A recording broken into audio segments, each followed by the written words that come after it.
Two Manitoba men born on the same day at the same place and then separated from their biological families received an apology from the province. An apology decades in the making.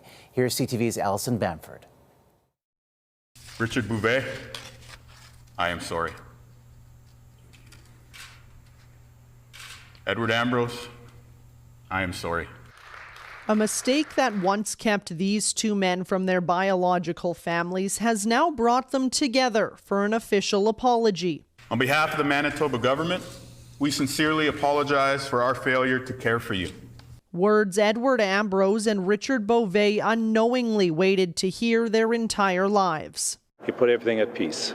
Ambrose and Bouvet were born in the same hospital on June 28, 1955, in Arborg, Manitoba. For decades, they thought they went home with their biological parents. It's emotional for meeting someone who is you, but I am him.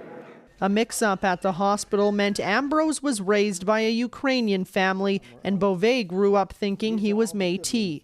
At-home DNA tests proved they were switched at birth, leaving the men and their families with a lifetime of catching up to do. It's interesting to meet people who technically you're not blood related to, but you instantly become family with.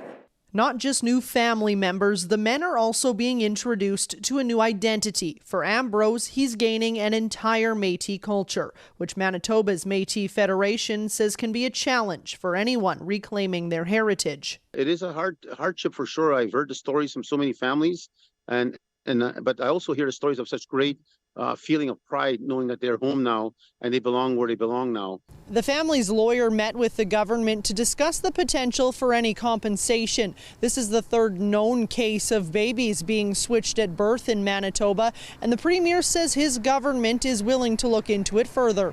Allison Bamford, CTV News, Regina.